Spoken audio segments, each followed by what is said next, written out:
नमस्कार। राज्य शिक्षा शोध एवं प्रशिक्षण परिषद बिहार पटना में आपका स्वागत है। विद्यार्थीगण, आज हम लोग कक्षा 10वीं की विज्ञान की पाठ्य पुस्तक अध्याय 12 विद्युत के अंतर्गत प्रतिरोध के बारे में अध्ययन करेंगे। प्रतिरोध के बारे में अध्ययन करने से पहले हम लोगों ने पिछले क्लास में विद्युत धारा, विद्युत विभवांतर और ओम के नियम के बारे में जाने थे। ओम के नियम के बारे में हम लोगों ने देखा था कि हमारा जो विद्युत विभवांतर है और बराबर होता है विद्युत धारा गुने प्रतिरोध। प्रतिरोध को हम लोग सूचित करते हैं कैपिटल आर से, और इसे हम लोग इसका जो एसआई यूनिट है वो ओम है, जो कि जॉर्ज साइमन ओम के नाम पर रखा गया है।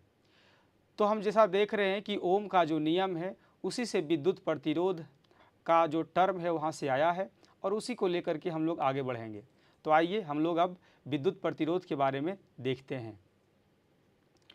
यहाँ पर जैसा कि आप लोग देख पा रहे हैं, ये जो प्रतिरोध है, प्रतिरोध को जानने के लिए हम लोग देखते हैं कि ओम का नियम V बराबर IR के अनुसार किसी अवयव में प्रवाहित होने वाली धारा विद्युत विभवांतर और प्रतिरोध R पर निर्भर करती है। यदि किसी अवयव का प्रतिरोध अधिक है तो समान विद्युत विभवांतर का धारा कम होगी और कम प्रतिरोध वाले अवयव में धारा अधिक होगी। अभी इसके पहले हम लोग जो क्रियाकलाप किए थे उसमें हम लोग देख रहे थे कि हम लोगों ने 3 अवयवों का उपयोग किया था। पहला जो अवयव था वह था टॉर्च बल्ब, दूसरा था नाइक्रोम तार और तीसरा था ग्रेफाइट। तो जो टॉर्च बल्ब है, टॉर्च बल्ब का अगर रेसिस्टेंस ज़्यादा होगा, यहाँ पर हम लोग देखते हैं, हम लोग यहाँ पर देखते हैं कि V बराबर क्या होता है, IR है। तो यहाँ पर कहा जा रहा है कि अगर हम टॉर्च बल्ब का उपयोग कर रहे हैं तो R का मान अगर बढ़ेगा, रेसिस्टेंस का मान जैसे ही बढ़ेगा तो ये जो विद्युत धारा का मान है वो नीचे चला आएगा। जब हमारा पोटेंशियल डिफरेंस फिक्स्ड हो, हम लोगों ने देखा था कि जो हमारा पोटेंशियल डिफरेंस था, जो विद्युत विभवांतर था, वो 6 वोल्ट था, क्योंकि हम लोगों ने 1.5 वोल्ट का 4 सेल लेकर के एक बैटरी बनाया था, तो वो 6 वोल्ट है। तो 6 वोल्ट में हम इसे मान लेते हैं कि यहाँ पर करंट जो है 2 एम्पियर है और रेसिस्टेंस 3 ओम है, ऐसे मोटे तौर पर मान लेते हैं। अब समझिए कि अगर रेसिस्टेंस को हम लोग बढ़ा रहे हैं, अगर 3 से 4 कर देंगे, ये जो हमारा प्रतिरोध है इसे 4 ओम कर देंगे, तो निश्चित तौर पर क्या होगा कि ये जो हमारा विद्युत धारा है वो कितना हो जाएगा, 1.5 एम्पियर हो जाएगा। 4 गुने अगर 1.5 करेंगे तो कितना आ जाएगा, 6 वोल्ट आ जाएगा। और अगर रेसिस्टेंस को हम घटाते हैं, अगर रेसिस्टेंस को हम क्या करेंगे कि अगर इसको बढ़ाएंगे तो ये नीचे आया, और अगर हम ये जो हमारा प्रतिरोध है इसको घटाते हैं, अगर इसे हम 2 ओम कर देंगे तो हमारा जो विद्युत धारा है वो 3 एम्पियर हो जाएगा। तो बस ये यही कह रहा है कि जो प्रतिरोध है वो किस पर निर्भर कर रहा है, प्रतिरोध निर्भर कर रहा है उसके मटेरियल पर, लेकिन विद्युत विभवांतर में अगर हम रेसिस्टेंस को घटा बढ़ा रहे हैं तो ये विद्युत धारा का मान घट बढ़ रहा है। अब आइए हम लोग प्रतिरोध को परिभाषित करते हैं। ये हमारा प्रतिरोध है, इसका ये परिभाषा है, बहुत ही शॉर्ट परिभाषा है।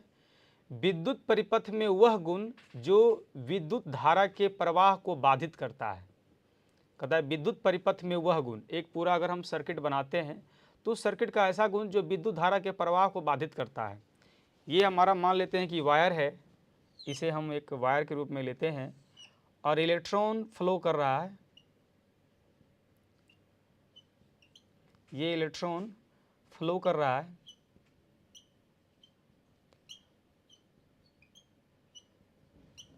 अब प्रतिरोध, तो सबसे पहले तो जो सर्किट हम बनाते हैं, जो उसका वायर है, जो उसका तार है, उसके अंदर भी प्रतिरोध उत्पन्न होता है। लेकिन अगर हम कॉपर वायर लेंगे, तांबे का तार लेंगे, तो वहाँ पर प्रतिरोध कम है, तो पहले वहाँ प्रतिरोध उत्पन्न होगा। दूसरा है कि जो सर्किट, जो हम अप्लायंसेस, जो लोड यूज कर रहे हैं, जैसे हम लोग टॉर्च बल्ब का उपयोग किए, तो टॉर्च बल्ब में क्या है, टंगस्टन है।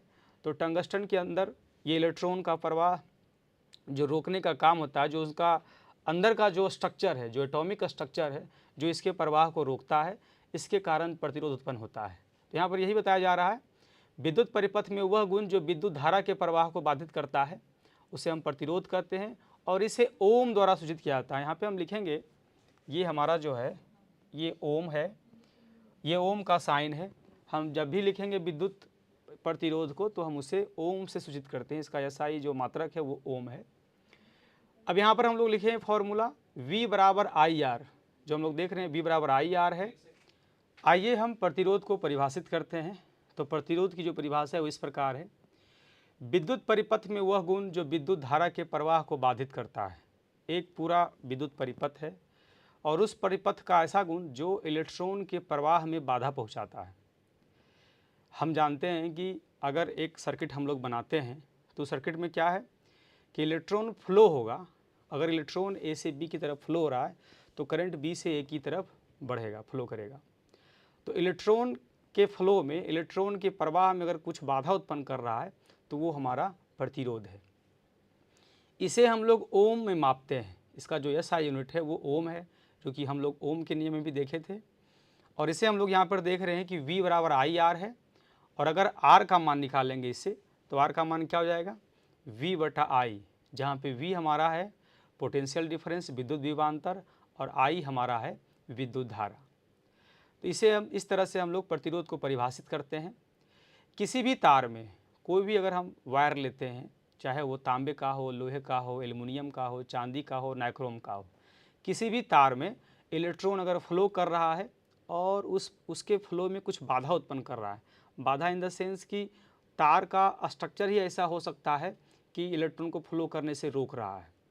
उसके बाद उसके जो वाल हैं वो पास वाल हैं, या उसके जो मैन्युफैक्चरिंग है, जो मटेरियल का मैन्युफैक्चरिंग है, उसमें कोई डिफेक्ट हो तो वो इलेक्ट्रॉन के फ्लो में जो है बाधा पहुंचाएगा।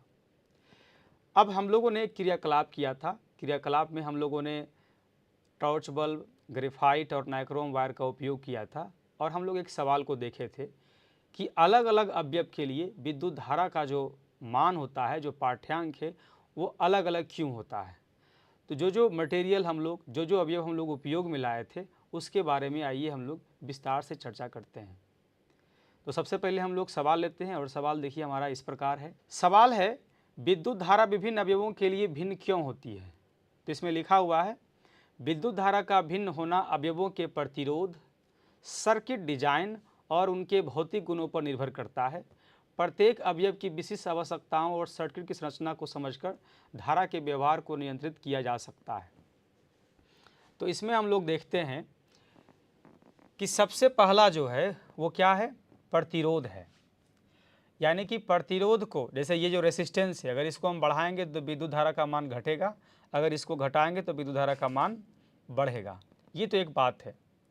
दूसरी जो बात है वो है सर्किट डिजाइन, यानी कि इसके बारे में हम लोग आगे जो क्लास होगा उसमें देखेंगे कि हम जो अलग अलग लोड्स हैं या अलग अलग जो प्रतिरोध हैं उसको हम सीरीज में जोड़ सकते हैं, पैरेलल में जोड़ सकते हैं, दोनों को मिला करके भी हम लोग उसमें एक सर्किट में उसको अटैच कर सकते हैं। इस बारे में हम लोग आगे पढ़ेंगे। तीसरा जो हमारा है वो भौतिक गुण है। इसके बारे में हम लोग को ध्यान देना है कि जो मटेरियल हम लोग उपयोग में ला रहे हैं, जो हमारा जो वायर है, जो किस तरह का मटेरियल है, उसके बारे में हम लोग को देखना है कि उसके अंदर ऐसा क्या है जिससे जो है अलग अलग मटेरियल के लिए प्रतिरोध अलग अलग होता है। तो बारी बारी से जो हम लोग क्रियाकलाप किए थे, सबसे पहला हमारा टॉर्च बल्ब था, उसके बारे में देखते हैं कि टॉर्च बल्ब में आखिर ऐसा क्या है जिसके कारण इसके अंदर प्रतिरोध उत्पन्न होता है। तो आइए हम देखते हैं। तो हम लोग टॉर्च बल्ब के बारे में देखते हैं। टॉर्च बल्ब में आमतौर पर टंगस्टन का फिलामेंट होता है जो एक उच्च प्रतिरोधक धातु है। यह सामग्री विद्युत धारा के प्रवाह को आंशिक रूप से अवरुद्ध करती है, जिससे प्रतिरोध उत्पन्न होता है। टॉर्च बल्ब में आप देखते हैं कि जो उसका फिलामेंट है वो टंगस्टन का बना हुआ है और वो हीटिंग इफेक्ट पर काम करता है। हीटिंग इफेक्ट में क्या है कि टंगस्टन ऐसा मटेरियल है जिसमें रेसिस्टेंस ज़्यादा होने के पीछे कारण ये भी है कि उसमें क्या होता है कि उसका जो स्ट्रक्चर है, जो एटॉमिक स्ट्रक्चर है, वो इस प्रकार से है कि वो इलेक्ट्रॉन का जो फ्लो है उसे रोकता है। और रोकने के बाद जो उसका इलेक्ट्रॉन रुकेगा और वो अगर टंगस्टन हीट हो रहा है, रेसिस्टेंस के कारण अगर हीट होगा तो हीट होने के कारण जो इलेक्ट्रॉन है और रैंडमली मूव करना शुरू करेगा और वो टंगस्टन का जो एटम है उससे टकराएगा, उसके वाल से टकराएगा और हीटिंग इफेक्ट और बढ़ता जाएगा। एक बात यहाँ ध्यान देने वाली बात है कि इस प्रकार से है कि अगर टंगस्टन का वायर को हम हीट कर रहे हैं, वो ग्लो कर रहा है, तो स्वाभाविक है कि रेसिस्टेंस वहाँ पर क्या होगा, बढ़ेगा। रेसिस्टेंस बढ़ेगा तो विद्युत धारा का मान घटेगा, विद्युत धारा का मान घटेगा तब क्या है, रेसिस्टेंस का मान जो है बढ़ा हुआ है, ग्लो कर रहा है। और अगर इलेक्ट्रॉन का, अगर विद्युत धारा का मान घटा हुआ है तो विद्युत धारा कम हो जाएगा, फिर वो और ज़्यादा हीट नहीं कर पाएगा। और अगर और ज़्यादा हीट नहीं कर पाएगा तो बल्ब हीट होकर के पिघलेगा नहीं या फटेगा नहीं। नहीं तो क्या होगा कि अगर विद्युत धारा का मान बढ़ता जाएगा या वो कांस्टेंट रहेगा और जो है वो रेसिस्टेंस का मान बढ़ता जाएगा तो उससे फिलामेंट तुरंत टूट जाएगा, पिघल जाएगा और बल्ब हमारा फ्यूज कर जाएगा या ख़राब हो जाएगा। तो ये इस प्रकार से दोनों बैलेंस रहता है कि जैसे रेसिस्टेंस बढ़ रहा है विद्युत धारा का मान घट जाएगा और घट जाने के कारण दोनों बैलेंस होकर के बल्ब जो है जलता रहता है। अब है यहाँ पर है नीचे लिखा हुआ कि प्रतिरोध के कारण फिलामेंट गर्म होता है और चमकता है जो प्रकाश उत्पन्न करता है। इसका एप्लीकेशन ही यही है कि अगर टॉर्च बल्ब का हम लोग उपयोग कर रहे हैं तो उसके अंदर हीटिंग इफेक्ट होगा और वो ग्लो करेगा और इसीलिए हम लोग उसका उपयोग करते हैं। अब हम लोग आगे जो अवयव है उसके बारे में देखते हैं, जो हमारा कि नाइक्रोम वायर है, कि नाइक्रोम वायर के अंदर ऐसा क्या है जिससे कि उसके अंदर प्रतिरोध उत्पन्न होता है। तो आइए देखते हैं। इसका जो वायर है, आमतौर पर जो हम लोग हीटर उपयोग में लाते हैं, हीटर के अंदर का जो कॉइल होता है वो नाइक्रोम के वायर का बना होता है। अगर आप हीटर प्रयोग में लाते हैं खाना बनाने में या हीटिंग या अपने आप को जो हीट रखने के लिए, तो उसमें जो कॉइल का जो वायर है अगर उसे आप निकालिएगा तो वो नाइक्रोम वायर है। तो नाइक्रोम मुख्य रूप से निकेल और क्रोमियम से बनी होती है। ये मिश्र धातु है। मिश्र धातु होने से क्या होता है कि जो मेटल है उसका जो मुख्य गुण है उससे थोड़ा सा अल्टर हो जाता है अगर मिश्र धातु बना रहे हैं, और उसका जो फिजिकल जो स्ट्रक्चर है उसमें डिफेक्ट्स आते हैं। और अगर फिजिकल स्ट्रक्चर में डिफेक्ट्स आएंगे तो जो अगर उसे हम तार के रूप में उपयोग करेंगे तो इलेक्ट्रॉन का जो प्रवाह है उसे ये ज़्यादा रोकेगा। अगर उसके प्रवाह को अगर अधिक रोक रहा है तो उसमें प्रतिरोध ज़्यादा होगा। इसमें लिखा हुआ भी है कि मिश्र धातु होने के कारण इसकी परमाणु संरचना शुद्ध धातु जैसे तांबा या चांदी की तुलना में अधिक जटिल होती है। एक अगर हम सिंगल मटेरियल ले रहे हैं और उसी के स्थान पर दो मटेरियल को हम मिला करके बना रहे हैं कुछ, तो दोनों को मिलाकर बनाने में उसमें डिफेक्ट्स ज़्यादा होंगे। ज़्यादा डिफेक्ट्स होंगे तो जो इलेक्ट्रॉन के लिए जो आसानी से फ्लो कर रहा था उसमें दिक्कत आएंगी और प्रतिरोध क्या होगा, बढ़ जाएगा। और इसमें है कि यह जटिल संरचना इलेक्ट्रॉन के प्रवाह को और अधिक बाधित करती है जिससे प्रतिरोध बढ़ता है। और प्रतिरोध बढ़ने के कारण फिर से वहाँ पे जितना कॉलिजन्स होगा इलेक्ट्रॉन का और एटम का, जितना कॉलिजन्स ज़्यादा होगा उतना उसके अंदर वो हीटिंग इफेक्ट क्रिएट होगा। अगर हम लोग क्रियाकलाप के दौरान भी बात कर रहे थे कि जब भी उसे हम बैटरी से जोड़ें तो हमें जो हाथ है नंगे हाथ से उसे नहीं छूना है, क्योंकि अगर हम बैटरी से जोड़कर उसे छू देंगे तो हमारा हाथ जल जाएगा। उसके अंदर इतना हीटिंग इफेक्ट होता है। और थोड़ी देर के बाद अगर हम जलाकर अगर उपयोग में ऑन रखेंगे तो पूरा जो है रेड हॉट हो जाएगा। तो इसलिए हमें सावधानी से उसका उपयोग करना। अगर हम इस तरह के क्रियाकलाप घर पर करते हैं तो हमें ध्यान देना है कि उसे अपने नंगी हाथों से नहीं छूना है, खास करके तब जब हम उसे स्विच ऑन करके छोड़े हुए हों। अब इसके बाद है जो तीसरा है वो ग्रेफाइट है। तो आइए ग्रेफाइट के बारे में हम लोग देखते हैं। ग्रेफाइट के बारे में हम लोग कार्बन जो चैप्टर है 10th क्लास में कार्बन चैप्टर है उसके बारे में, उसमें हम देखते हैं कि ये कार्बन का जो है प्रूफ है ग्रेफाइट। और ये ऐसा अधातु है जिसके अंदर इलेक्ट्रिसिटी फ्लो करती है। ये भी इसमें जो एक खास बात है कि ये नॉन मेटल होने के बावजूद इससे क्या होती है, इलेक्ट्रिसिटी फ्लो करती है। तो इसमें कहता है कि ग्रेफाइट की संरचना में कार्बन परमाणु षटकोणीय परत आप देख सकते हैं। एक लेयर इसका जब आप देखिएगा तो इसमें आप देख सकते हैं कि ये 6 कोण से ये जो है ये बना हुआ है, 3 इधर और 3 इधर, यानी कि 6 से बना हुआ है। ये षटकोणीय परत हेक्सागोनल लेयर्स में व्यवस्थित होते हैं जो कमजोर बलों द्वारा एक दूसरे से जुड़ी होती हैं। एक जो लेयर है, दूसरा जो लेयर है, एक जो वेरी वीक फोर्स से ये जुड़े होते हैं और इन परतों के बीच इलेक्ट्रॉन का प्रवाह सीमित होता है। अब इसका जो लेयर्स है, इलेक्ट्रॉन फ्लो तो करता है लेकिन उसका फ्लो जो है एक लिमिट में है और इसके कारण इसमें प्रतिरोध उत्पन्न होता है। और कहता है इन परतों के भीतर इलेक्ट्रॉन अपेक्षाकृत स्वतंत्र रूप से गति कर सकते हैं।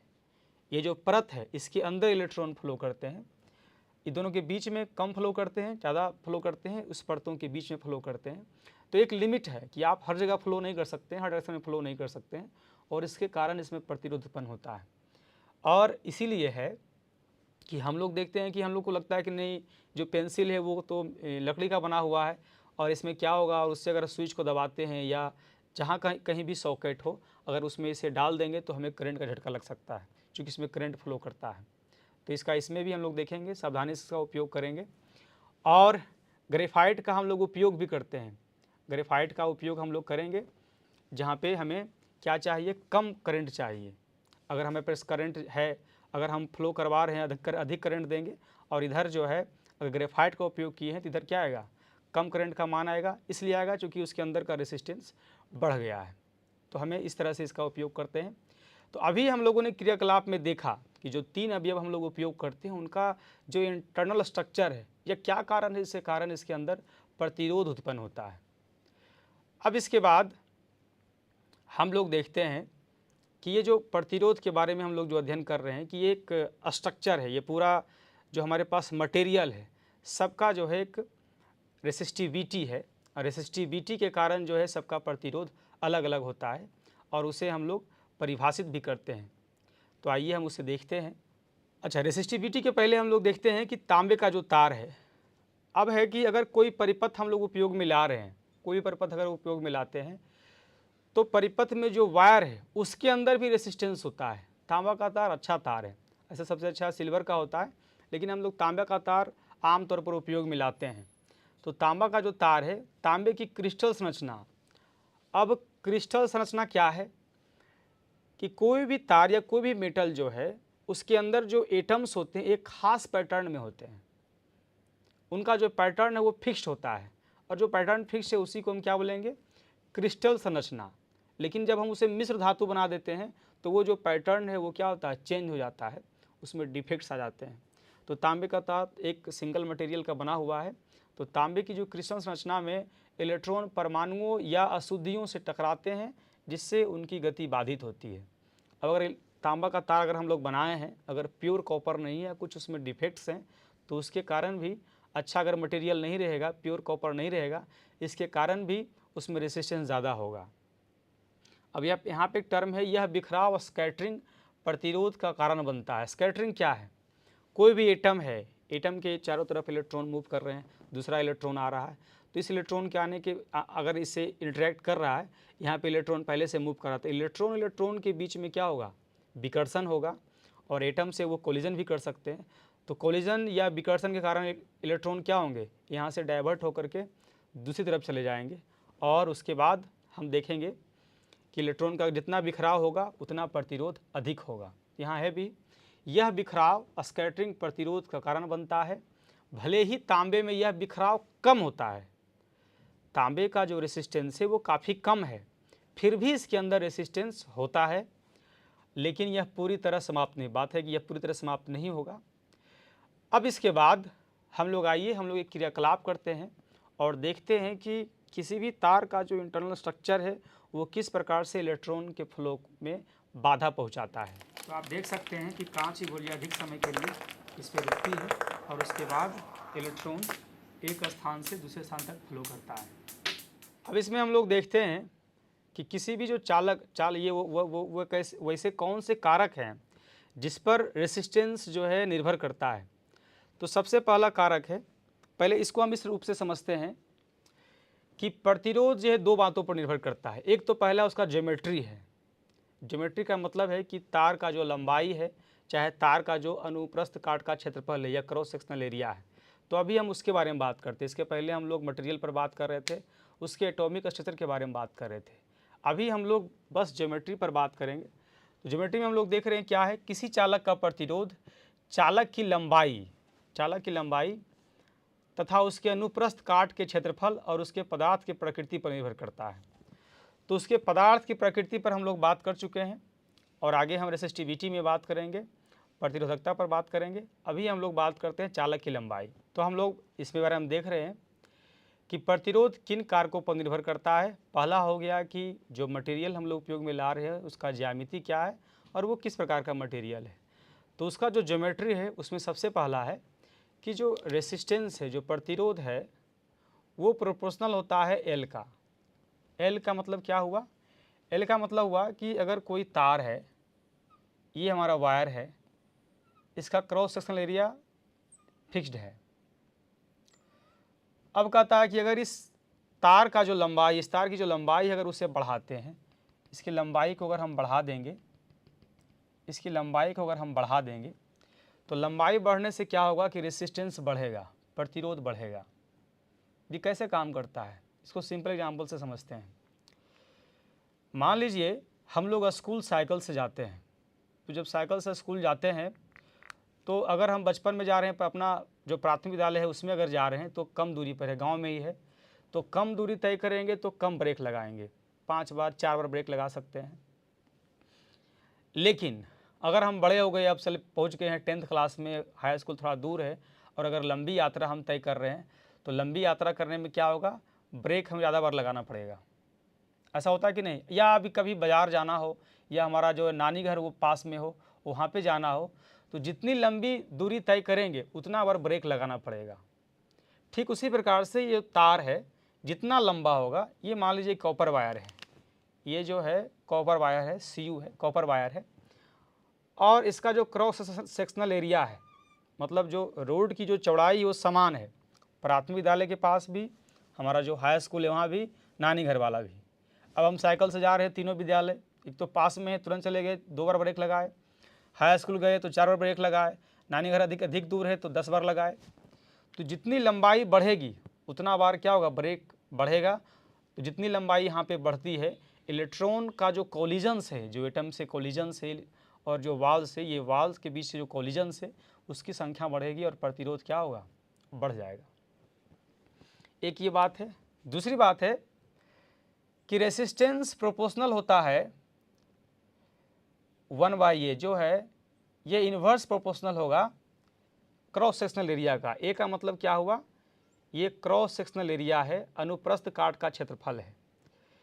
अगर हम इसे बढ़ाएंगे, अब यही जो हमारा वायर है, अभी ये वायर हमारा है, अगर इसके क्रॉस सेक्शनल एरिया को हम बढ़ा देते हैं, ये देखिए, अगर हम बढ़ा देंगे अब, तब क्या होगा, अगर हम एरिया को बढ़ाएंगे तो रेसिस्टेंस क्या होगा, घटेगा। यहाँ का नीचे का मान अगर हम बढ़ाएंगे तो रेसिस्टेंस का मान क्या होगा, वो घटेगा। अब समझते हैं इसको इस प्रकार से। पहले बहुत रोड विकसित नहीं था, संकीर्ण रोड था, ब्रेक अधिक लगाना पड़ रहा था। अब उसी रोड का चौड़ीकरण कर दिया गया, तब क्या होगा, ब्रेक लगाने की जो संभावना है, जो अपॉर्चुनिटी, वो कम हो जाएगी। अब रोड चौड़ी है तो वहाँ पे कोई भी व्यक्ति नहीं है, कोई भी गाड़ी नहीं है, तो आराम से हम विद्यालय पहुँच जाएंगे, प्राइमरी, हाई स्कूल या नानी घर। तो ब्रेक लगाने की जो संख्या है वो ऑटोमेटिक घट जाएगी अगर रोड चौड़ी हो, क्राउड जो है सेम हो, तो हम देखते हैं कि इसकी संख्या क्या होगी, घट जाएगी।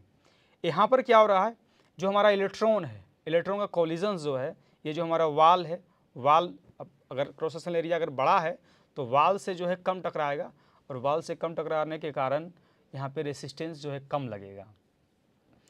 तो दोनों मिलाकर के भी हम लिख सकते हैं कि R प्रोपोर्शनल है किसका, डायरेक्टली प्रोपोर्शनल है L का, और इन्वर्सली प्रोपोर्शनल किसका है, A का। एक में है कि लंबाई बढ़ाते जाएंगे तो रेसिस्टेंस बढ़ेगा, एक में है कि अगर क्रॉस सेक्शनल एरिया को हम बढ़ाते जाएंगे तो रेसिस्टेंस घटेगा।